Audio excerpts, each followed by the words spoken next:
Hello बच्चों, स्वागत है आपका एक नए वीडियो में।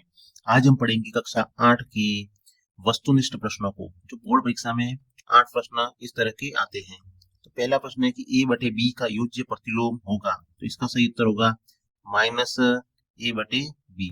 तो योज्य प्रतिलोम में अपने को क्या करना है कि अगर प्लस में संख्या दी हो तो माइनस में, और माइनस में दी हुई तो प्लस में लिखना होता है। अगला सवाल है 8 बटे 21 का गुणात्मक प्रतिलोम होगा, तो इसका सही उत्तर होगा 21 बटे 8 हो जाएगा। गुणात्मक प्रतिलोम में संख्याओं को बदल के लिखना, ऊपर है वो नीचे और नीचे है वो ऊपर लिखनी होती है। अगला सवाल है -11/15 गुणा -3/7 बराबर -3/7 गुणा -11/15 के अंतर्गत उपयोग किए गए गुणधर्म का नाम लिखिए। तो इसका सही उत्तर होगा गुणन क्रम विनिमेयता, क्योंकि इसमें जो संख्या है वो अपना स्थान है वो क्या हो रही है, बदल रही है। पहले -11/15 यहाँ पे है तो बराबर के साइड में इधर चला गया, -3/7 है वो यहाँ पे है तो यहाँ पे पहले स्थान पे आ गया। तो संख्या ने अपना क्रम है वो बदल दिया, इसलिए इसमें कौन सा गुणधर्म है, गुणन क्रम विनिमेयता। अगला सवाल है 1/4 और 1/2 के मध्य परिमेय संख्या बताइए।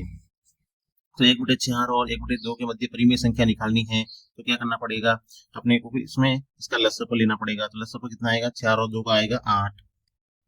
अब 4 का पाड़ा कितने बार बोलेंगे तो 8 आ गए है। 4 का पाड़ा 2 बार बोलेंगे तो 2 और 1 का गुणा करेंगे तो क्या आएगा, 2 ही आएगा। फिर है 2 का पाड़ा कितनी बार बोला तो 8 आए, तो 4 बार बोला तो 8 आए। यहाँ पर आ जाएगा 4/8। इसका 2/8 और 4/8, दोनों के बीच में कौन सा आएगा, तो 3/8। तो इसका सही उत्तर हो जाएगा 3/8। अगला सवाल है 1/4 और 1/2 के मध्य परिमेय संख्या बताइए। तो ये वापस आ गया 3/8। 1/2 प्लस 3/2 प्लस 2/3, फिर कोष्टक बंद, फिर 1/2 प्लस 3/2। इसमें कौन सा गुणधर्म उपयोग किया गया है, तो इसमें क्या हो रहा है, देखो पहले में इन दोनों के बीच में कोष्टक है, फिर बराबर के इधर कि पहली दो संख्या इनमें कोष्टक आ गया, तो इसमें कौन सा गुणधर्म हो जाएगा, छाछर्यता गुणधर्म। कोष्टक है वो बदलेगा तो इसका मतलब है छाछर्यता गुणधर्म है। अगला सवाल है रेखिक समीकरण की आवश्यक शर्त है। तो रेखिक समीकरण के लिए आवश्यक शर्त है कि शर की अधिकतम घात है वो 1 होनी चाहिए। अगला सवाल है पक्षांतरण करने पर प्लस का चिन्ह बदलता है, तो पक्षांतरण करने पर प्लस का चिन्ह है वो माइनस में बदल जाता है। अगला सवाल है x-4 बराबर 5 का हल होगा। x-4 बराबर 5, अपने को x का मान चाहिए तो क्या होगा, ये है 4 वो इधर चला जाएगा तो बराबर 5 प्लस 4 हो जाएगा। तो यहाँ पे लिखा हुआ 5 प्लस 4, तो इसका उत्तर हो जाएगा 5 प्लस 4। अगला सवाल है रेखिक समीकरण कितने हल होते हैं, तो रेखिक समीकरण के एक ही हल होता है। ये रेखिक समीकरण का एक ही हल होगा। निम्न में समीकरण है, इसमें कौन सी है जो समीकरण है, तो समीकरण में क्या होगा, बराबर का निशान होगा। ये है तो समीकरण ये है। इनमें से चार भुजाओं से घिरी समतलीय आकृति को कहते हैं, तो चार भुजाओं से घिरी हुई आकृति उसको बोलेंगे चतुर्भुज। चतुर्भुज की आमने सामने के बिंदुओं को मिलाने वाली रेखा को क्या कहा जाता है, तो आमने सामने की रेखाओं की चतुर्भुज है, इसमें आमने सामने की रेखाओं को मिलाने वाली जो रेखा होगी इसको बोलेंगे विकर्ण। ये जो रेखा है इसको क्या बोलेंगे, विकर्ण बोला जाएगा। अगला सवाल है बहुभुज के अंतःकोणों के योग का सूत्र है, तो बहुभुज के अंतःकोणों के योग का सूत्र n-2 गुणा 180 डिग्री। अगला सवाल है निम्न में से किस आकृति के चारों कोण बराबर होते हैं, तो वर्ग और समचतुर्भुज, वर्ग और समचतुर्भुज है उनके चारों कोण है वो बराबर होते हैं। अगला सवाल है निम्न में से पूर्ण वर्ग संख्या नहीं है, इसमें कौन सी वर्ग संख्या जो पूर्ण वर्ग संख्या नहीं है, तो इसका सही उत्तर होगा 7928, क्योंकि पूर्ण वर्ग संख्या का मतलब है जिसमें 2 3 7 8 जो इकाई का अंक है वो 2 3 7 8 होते हैं, तो पूर्ण वर्ग संख्या नहीं होती है, पूर्ण वर्ग संख्या नहीं होती है। जिसमें इकाई का अंक है 2 3 7 8 होंगी और विषम संख्या में 0, वो पूर्ण वर्ग संख्या नहीं होती। तो इसमें 5 है, इसमें 1 है और इसमें 9 है, लेकिन इसमें कितने हैं, 8 है, इसका मतलब ये पूर्ण वर्ग संख्या नहीं होगी। अगला सवाल है निम्न में से किस संख्या की वर्ग संख्या के अंत में 1 आएगा, तो वर्ग संख्या के अंत में 1 अपने को क्या आएगा ये पता करना है। तो क्या करना पड़ेगा, अपने जो भी सवाल है उसकी इकाई का अंक है उसका क्या करना पड़ेगा, वर्ग करना पड़ेगा। 9 का वर्ग करेंगे तो कितना आएगा, 81, और 81 में इकाई का अंक क्या है, 1, तो इसलिए इसके अंत में क्या आएगा, 1 आएगा। अब इसमें जैसे 82 है, इसका करेंगे तो कितना आएगा, 2 गुणा 2, तो इसका मतलब इसमें 4 आएगा इकाई का अंक। 77 का करेंगे तो कितना आएगा, तो 7 गुणा 7, तो इसमें आएगा 49, इसका मतलब 9 आएगा इसमें इकाई का अंक। फिर 123 में इसका करेंगे तो 3 का तो कितना आएगा, तो इसका आएगा 9, इसमें भी आएगा, तो इसका मतलब उत्तर अपना है वो 109 हो जाएगा। अगला सवाल है 25 की घात 2 तथा 26 की घात 2 के बीच में कितनी संख्या होगी जो वर्ग संख्या नहीं है, तो इनके बीच में संख्या ज्ञात करनी है। तो क्या ज्ञात अपने को पता होना चाहिए, n की घात 2। बस तो पहली संख्या है उसको अपने को क्या करना है, 2 बार गुणा करना है। तो 25 को 2 से गुणा करना है बस, बराबर 50 इसका उत्तर होगा। संख्या है उसको 2 से गुणा करना है तो इसका होगा 50। 48 को पूर्ण वर्ग बनाने के लिए किस छोटी संख्या से गुणा करना पड़ेगा, तो इसका सही उत्तर होगा 3। अगला सवाल है 6400 का घनमूल होगा, तो इसका उत्तर होगा 80, क्योंकि 64 है 8 का होता है, 2 0 100 है वो 0 10 का होता है। अगला सवाल है 114,400 के वर्गमूल में अंकों की संख्या होगी, तो इसमें हो जाएगा 3, क्योंकि 144 किसका है, ये 12 का है, और 0 0 का मतलब 100, 100 किसका है, 10 का है, तो कितना हो गया 120। इसमें अंकों की संख्या कितनी होगी 3। अगला सवाल 169 का वर्गमूल होगा, तो इसका सही उत्तर होगा 12। अगला सवाल है ए गुणा बी बराबर बी गुणा ए में कौन सा नियम है, तो इसमें देखो ये संख्या को बदल रही है, तो इसका मतलब इसमें कौन सा होगा, क्रम विनिमय गुणधर्म होगा।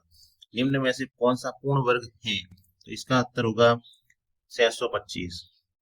4 की घात 3 का मान है, इसका मतलब 4 है वो 3 बार लिखे हुए हैं, जब इसको गुणा करेंगे तो कितना हो जाएगा 64, तो इसका मतलब 64 है वो सही है।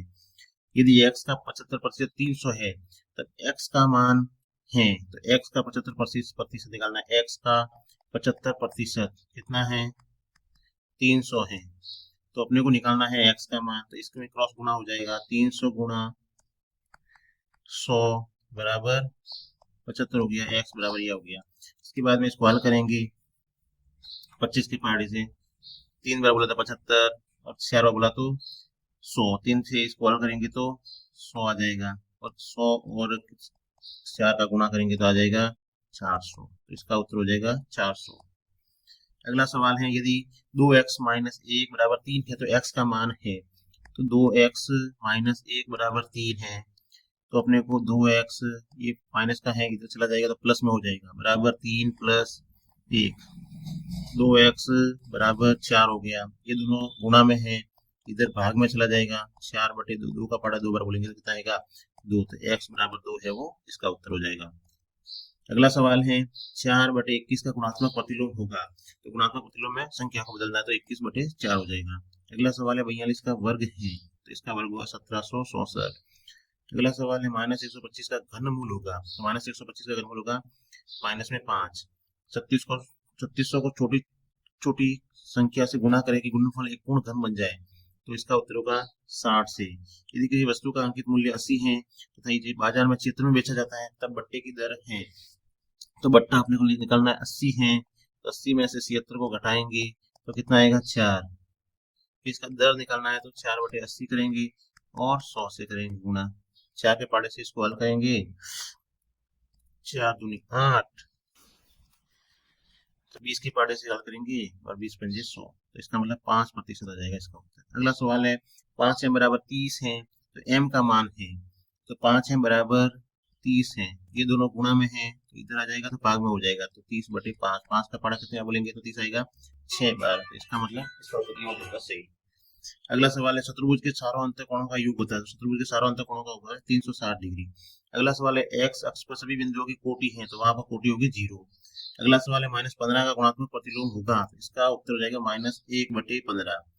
24 + 25 यानी 49 का वर्गमूल है, तो इसका उत्तर होगा 7। अगला सवाल है 3 अंकों की सबसे बड़ी पूर्ण वर्ग संख्या होगी, तो 3 अंकों की सबसे बड़ी पूर्ण वर्ग संख्या है 31, 961, तो 31 का वर्ग है। संख्या 27 का घनमूल होगा, तो इसका सही उत्तर होगा 3। अगला सवाल है 4x - 1 बराबर 3 में x का मान है, तो 4x - 1 बराबर 3, तो 4x ये माइनस का है तो इधर चला जाएगा, प्लस में हो जाएगा 3 प्लस 1, तो 4x बराबर 4, तो x बराबर 4 बटे 4, उत्तर हो जाएगा 1, इसका मतलब है 1 सही है। अगला सवाल है निर्देशांक बिंदु -3 और 4 की अक्ष से दूरी है, तो इसका सही उत्तर हो जाएगा 4। अगला सवाल है संख्या 1 का वर्गमूल है, संख्या 1 का वर्गमूल है वो 1 ही होगा। 7/19 का योज्य प्रतिलोम होगा, तो माइनस में 7/19। समीकरण 3x - 1 बराबर 8 में x का मान होगा, तो x का मान हो जाएगा 3। दी हुई परिमित संख्या में कितनी संख्या होती है, तो असंख्या अनंत होती है, अपरिमित। 3/x बराबर -3 हो तो x का मान है, तो x का मान हो जाएगा -1। अगला सवाल है सम चतुर्भुज एबीसीडी में यदि कोण एसी बी 46 डिग्री है तो एडीबी का मान होगा, तो उसका मान हो जाएगा 50 डिग्री। निम्न में से पूर्ण वर्ग संख्या नहीं है, तो इसका सही उत्तर होगा 7928। अगला सवाल है संख्या 9 की घन संख्या होगी, तो इसका होगा 729 9 की घन है। अगला सवाल, एक टोकरी में 15 सेब और 5 संतरे हैं, तो संतरों की संख्या का सेब की संख्या का सही अनुपात होगा, तो 1:3 हो जाएगा। अगला सवाल है निम्न में से कौन सा द्विपद व्यंजक है, तो इसका सही उत्तर 5 - 3xy। 1/2 की घात -2 का हल होगा, तो इसका उत्तर होगा 4। संख्या 30-46 के मध्य पूर्ण वर्ग संख्या है, तो 36 है वो पूर्ण वर्ग संख्या है। एक आयत के विकर्ण AC और BD हैं, AC 10 सेंटीमीटर, तो BD का मान होगा तो 10 सेंटीमीटर उसका भी मान होगा। आयत में आमने सामने की भुजाएं हैं वो समान होती है। 1331 के घनमूल में इकाई का अंक होगा, तो घनमूल में इकाई का अंक ज्ञात करना, क्या करना पड़ेगा, एक का इसको अपने को घन करेंगे, तो क्या हो जाएगा, एक उत्तर आएगा, एक का घन एक ही होगा। 200 रुपए में 80% राशि खर्च होने पर शेष बची राशि है, तो इसका सही उत्तर होगा 40 रुपए। 5A + 2B में से 2A + 3B घटाने पर प्राप्त होगा, तो इसका सही उत्तर होगा 3A - B। 2 की घात -4 का गुणात्मक प्रतिलोम होगा, तो इसका सही उत्तर होगा 16। A B + C AB + AC जाना जाता है वितरकता, किससे जाना जाता है, वितरकता के नियम से। इसका इसके साथ गुणा किया, फिर इसका इसके साथ गुणा किया। 3x = 21 में x का मान है, तो इसका सही उत्तर होगा 7। निम्न में से कौन सी परिमेय संख्या योज्य तत्समक है, योज्य तत्समक मतलब 0 होना चाहिए, 0। x/5 = 10 है, तो x का मान होगा तो 50 हो जाएगा। वर्ग में चारों कोणों की माप होती है, चारों कोण है वो 90-90 डिग्री के होते हैं, चारों कोण है वो समकोण होंगे। निम्न में से कौन सी परिमेय संख्या योज्य तत्समक है, तो इसका सही उत्तर होगा 0। 3 की घात 3, 3 की घात 4 और 3 की घात 5 का मान है। जब घातें समान हो तो आधार समान है, तो घातों को क्या करना है, जोड़ना है। 3 + 4 + 5, तो इसका मतलब 3 की घात कितना हो जाएगा, 12, तो ये उत्तर सही हो जाएगा। 10 मीटर का 10 किलोमीटर से अनुपात होगा, तो इसका सही उत्तर होगा 1/1000। 3x और x + y का गुणनफल होगा, तो 3x x + y, तो इसका इसके साथ में गुणा करेंगे तो 3x की घात 2 आएगा, इसका वापस y के साथ में गुणा करेंगे तो 3xy आएगा, ये उत्तर होगा वो सही हो जाएगा। 1728 के घनमूल में इकाई का अंक होगा, तो इसका होगा 2। निम्नलिखित में साक्षरी गुणधर्म के लिए सही विकल्प हैं। साक्षरी गुणधर्म में जो कोष्टक है उसमें स्थान बदलना है, तो इसका उत्तर हो जाएगा स।